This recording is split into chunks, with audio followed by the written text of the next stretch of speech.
मैंने मो YouTube channel को तुम स्वागत करुछि। आज आम आलोचना करबा दशम श्रेणी इतिहास विषय। ठीक अच्छे तुम जानिछ पिले आम राज्य ओडिशा ये ओडिशा रे आज आम 30टा जिला देखापी पाऊे किंतु पूर्वे पिले स्वाधीनता परवर्ती अवस्था रे एते जिला नथिला ता आगु को जदि फेरी जावा पिले सेते बेले ए ओडिशार निजर किछि विशेष अस्तित्व नथिला।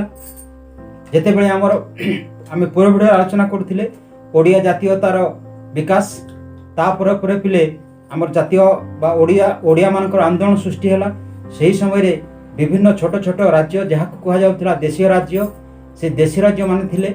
तो परवर्ती समय रे से देशी राज्य मानकर मिश्रण घटिला एवं एक स्वतंत्र ओडिशा प्रदेश गठन होई पारिथिला। से संबंध रे पिला में आज आलोचना करिबा। ठीक अछि प्रथम जेते बेले पिले हमर देशीय राज्य थिले बा जमान को गडजात कहा जाउथला से देशीय राज्य गुडी को तीन भाग रे विभक्त करा जायथिला। क ख ग श्रेणी आयतन दृष्टि बड़ बड़ राज्य मान को क श्रेणी रखा गला छोट मान को ख तापरे ग। क श्रेणी थिले पिले हमर ढेंकानाल केन्दुझर मयूरभंज हमर बामांडा बौद्ध गांगपुर पाटना कलाहांडी सोनपुर ये पिले नयागढ़ सढ़ईकला जानी पिले सढ़ईकला सेटा एबे बिहार अच्छी बा झारखंड अच्छी से भली ख श्रेणी आसुले आठगढ़ बड़म्बा नरसिंहपुर आठमल्लिक हिंदोल दशपल्ला खंडपड़ा खरसुआ रेड़ाखोल तालचेर सम्बलपुर नीलगिरी। ग श्रेणी रोते पिले पालहड़ा तिगिरिया और रणपुर। ठीक अच्छे यही सबू गड़जात बा जो देशीय राज्य ये देशीय राज्य गुड़िक राजा थिले राजशासन चलुला किंतु समस्त राजा से समय रे ब्रिटिश मानकर अधीन रही ब्रिटिश सरकार से सुरक्षा प्रदान करुले। किंतु पिले ये जो देशीय राज्य मानकर आभ्यंतरण अवस्था खूब दहन थिला। शासन पद्धति अत्याचारपूर्ण थिला। सामाजिक अर्थनैतिक अवस्था अति दहनीय थिला। बुझिपारछ पिले से समय केते गुड़िए प्रथा पिले जहाँकि साधारण प्रजा मानू अति दहन अवस्था को ठेली देथिला। से गुड़िक पिले बेठी बेगारी मागण रसद भेटी यही 5 प्रकार पिले मन रख परीक्षा रे गुड़िक सर्ट क्वेश्चन भी आसे। बेठी बेठी कौन पिले बिना पाण रे राजांकर काम करिबा राजांकर कोनसी गुड राजवास तयारी होउची बा कोनसी सड़क तयारी होउची सेठी लोक माने बिना परिश्रम रे काम करिवे। ठीक अछि या को कहउतिला पिले बेठी। तुमे विभिन्न राज्य रे विभिन्न आम राज्य रे विभिन्न अंचल देखियो पिले बड़ बड़ राजप्रसाद किंतु सेठी पिले हजार हजार श्रमिक बेठी खटी थिले। बुझि पारछ पिले। तापरे आ गुड अछि पिले बेगारी बेगारी बेगारी कोन जेते बेले राजा उनकर राज परिवार लोक जेते बेले गोटे जगह को अन्य जगह को जिवे सेते बेले तो आउ आजिकाली भड़ी एते गमनागमन सुविधा नथिला। साधारणतः से पानिक्री जाऊे तेल से ही पानिक्री साधारण प्रजा मागणारे बही बही नेबे पिले। बुझी या कहला बेगारी। आ गोटे अच्छे पिले मागण मागण कौन जेते बेले राज परिवार रे कौन एक जानी यात्रा उत्सव होता बा कौन विवाह कार्य होता से समय साधारण प्रजा अर्थ बा द्रव्य आकार रे किछि देवाई पड़ूला या कहुए पिले मागण।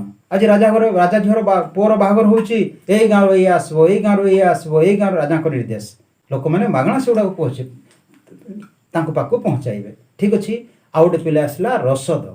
रसद कौन जेते बेले कौन राज कर्मचारी ठीक अच्छे कौन माने सरकारी कार्य जेते बेले कौन अंचल को जीवे सेठे से रहिबा खाइबा समस्त प्रकार कथा ये साधारण प्रजा माने बुझुथिले या कहउथिला पिले रसद।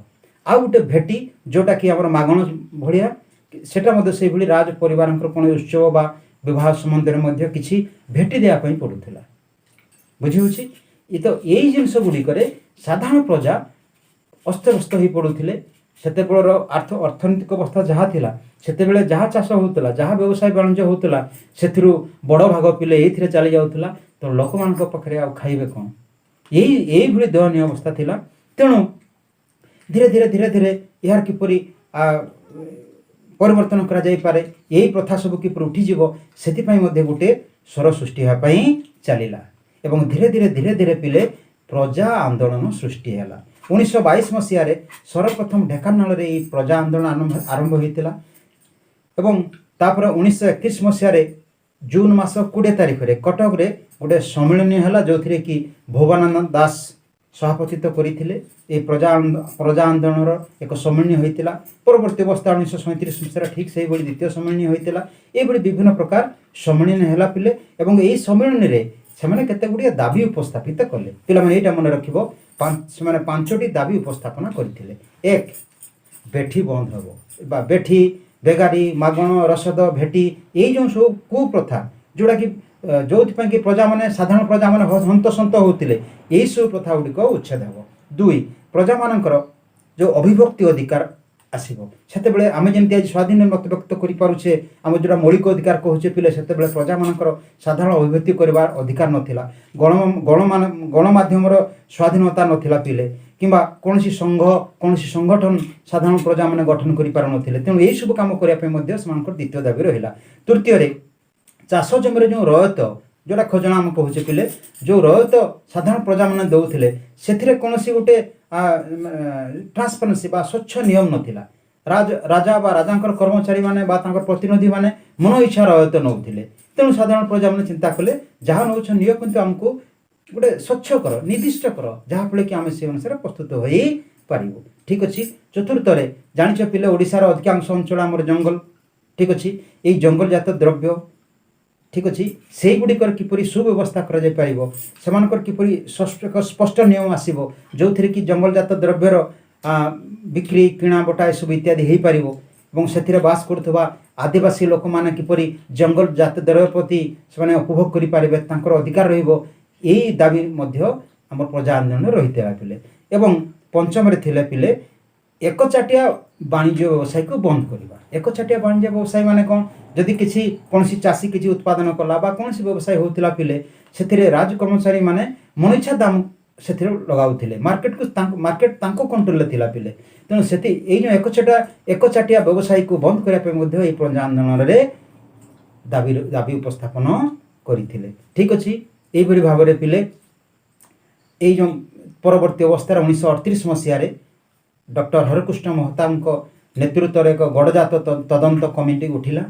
ଠିକ୍ ଅଛି। ତା ପରେ ଆମର ମହତାବ ମହୋଦୟ, ଡକ୍ଟର ହରକୃଷ୍ଣ ମହତାବ ମହୋଦୟ ଏହି କଥାକୁ ନେଇକରି ଆମର ଏଇ ବ୍ରିଟିଶ ଭାଇସରୟ ସହିତ ସାକ୍ଷାତ କରିଥିଲେ, ତାଙ୍କୁ ଏ ଉପସ୍ଥାପନ କରିଥିଲେ। ଠିକ୍ ଅଛି।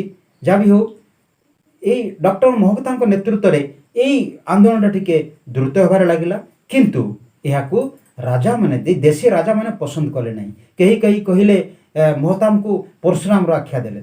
ଯାହା ବି ହେଉ, ପରବର୍ତ୍ତୀ ଅବସ୍ଥାରେ ଯେତେବେଳେ ଆମର ଭାରତ ସ୍ୱାଧୀନତା ହେଲା ପିଲେ, ଭାରତ ସ୍ୱାଧୀନତା ହେଲା ପରେ ତୁମେ ଜାଣିଛ ପିଲେ, ଡକ୍ଟର ହରକୃଷ୍ଣ ମହତାବ ଆମର ପ୍ରଧାନମନ୍ତ୍ରୀ ହେଲେ ଓଡ଼ିଶାର। ସେହି ସମୟରେ ସେ ଏଇ ସମ୍ବନ୍ଧରେ ବା ପ୍ରଜାମାନଙ୍କର ଦୁଃଖ ସୁଖ ଦୂର କରିବା ପାଇଁ ସେ ପ୍ରଥମ ଚେଷ୍ଟା କଲେ ଯେ କିପରି ଏହି ଦେଶ ରାଜାଗୁଡ଼ିକର ଆମର ମିଶ୍ରଣ କରିବା, ଏଇ ରାଜ୍ୟଗୁଡ଼ିକୁ ମିଶ୍ରଣ କରି ଏକ ଓଡ଼ିଶା ପ୍ରଦେଶ ଗଠନ କରିବା। ଠିକ୍ ଅଛି। ଏବଂ ଏଇଥିରେ ଧୀରେ ଧୀରେ ଧୀରେ ଧୀରେ ଧୀରେ ଧୀରେ ଧୀରେ ଧୀରେ ଅଗ୍ରସର ହେଲେ ପିଲେ। ଧୀରେ ଧୀରେ ଗୋଟିଏ ଦେଶୀୟ ରାଜ୍ୟଗୁଡ଼ିକ ଆମ ଓଡ଼ିଶା ସରକାରକୁ ମିଶିଗଲେ। ଠିକ୍ ଅଛି। କେବଳ 2ଟି ରହିଗଲେ ପିଲେ। ଆମର ଯେଉଁ ମୟୂରଭଞ୍ଜ ରାଜା ଯେତେବେଳେ ମିଶ୍ରଣ ପର୍ବରେ ସହଯୋଗ ନ କଲେ ବା ରାଜି ହେଲେ ନାହିଁ, ସେତେବେଳେ ଆମର ଯେଉଁ ଥିଲା ପିଲେ ଆମର ଖରସୁଆଁ ଆଉ ସଡ଼େଇକଳା, ସେମାନେ ବିହାର ରାଜ୍ୟରେ ମିଶିଗଲେ ଏବଂ ଅନ୍ୟ ଦେଶୀୟ ରାଜ୍ୟଗୁଡ଼ିକ ଏକତ୍ରିତ ହେଲେ ଏବଂ ସେହି ସମୟରେ ପିଲେ ଆମର 13ଟି ଜିଲ୍ଲା ଗଢ଼ି ଉଠିଲା। ବୁଝିପାରିଲ ପିଲେ? ଏହିପରି ଭାବରେ ଦେଶୀୟ ରାଜ୍ୟଗୁଡ଼ିକର ମିଶ୍ରଣ ଘଟିଲା ଏବଂ ଏକ ଓଡ଼ିଶା ପ୍ରଦେଶ ଗଠନ ହୋଇପାରିଥିଲା। ଠିକ୍ ଅଛି। ବହିଟାକୁ ଭଲ ଭାବରେ ଟିକେ ପଢ଼ିବ ପିଲେ। ଆଶା କରୁଛି ଭିଡ଼ିଓଟି ତୁମେ ବୁଝିପାରୁଥିବ।